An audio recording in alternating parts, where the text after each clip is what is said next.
we are in the Arctic Ocean, and this is the boot that Doug and I have had a hand in developing. It's the Doug Stout signature model. This is a prototype. Here are some of the things that we were improving upon our classic impact. Doug wanted a quick release pocket here. This one happens to be for a pencil flare, and start that one again.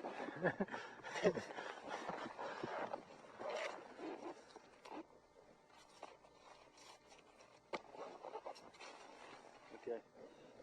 Hi, we're here on the Arctic Ocean, and we're looking at a prototype of the Doug Stout signature boot. What this is, we wanted to bring our classic impact boot up to the next level, and with some great contribution by Doug, we've added to it, and we're going to modify it a little bit further and try to take it to become the best boot possible. One of the things that Doug wanted that we've incorporated is a quick release pocket, and in here we have a pencil flare. Now, what the pencil flare is used for, if a polar bear is around, obviously you don't want to kill a polar bear with a rifle. That's the last thing you want to do, but at the same time you don't want the polar bear to eat you, and that's obvious. So you just put the top of the pencil flare in, and you can scare the bear away. And so hopefully it's a way of discouraging the bear without anybody getting hurt, the bear or the person. And these things are actually quite a reality in polar exploration. Obviously in the north, the South Pole, they're not there. They aren't the major predator. But in the North Pole, it's certainly something, and Doug on a number of trips has had encounters with bears and needed flares to ward them off. A few of the other things we've noticed that are going to help in the boot, we've added an insole to this. The impact boot that we have right now has the full liner system, and one of the things that Doug, as he's skiing and putting these in Berwyn bindings to go forward, found that an insole with some support did two things. It added a bit more insulation, also gave him support for comfort in skiing long distances. We've been skiing 8 to 10 hours a day, and there's a lot of hard work involved, pulling sleighs, and obviously any support that your foot can have is that much better.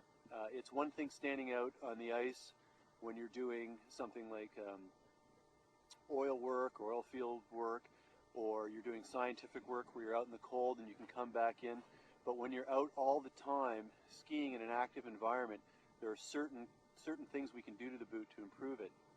One of the other things that we've noticed is this strap is a one-pull system, so that we can take it, and with one pull on the strap, it tightens the back and the front. And what this does, it sits your heel down into the boot, so you're not getting the heel slippage. Certainly in the future, we're looking at incorporating an internal heel lock that we can keep the heel anchored for exploration work. A few other things is the insole. There's some things that we can do with the waffle footbed to beef that up even further for those times that you're standing on ice, or you're standing on blue ice especially, where you're not getting even the insulation from the snow. So all these things we're going to do to improve the boot. One of the other things that we can do is on the other side, we've got a flare pocket. We also use a utility knife or a Leatherman, which you want to get at very easily. And one of the suggestions that Doug has is actually a knife sheath for the side. Why this is, instead of fumbling around with a pocket on your person, it's always easy just to flip up and you've got your knife. And there are a number of instances when you're out on the ice when you can use it, whether you're cutting rope or you have a quick repair to do. It's very handy to have it right there. And as you can see, we wear glove liners with an over glove because the mitt you just can't work with.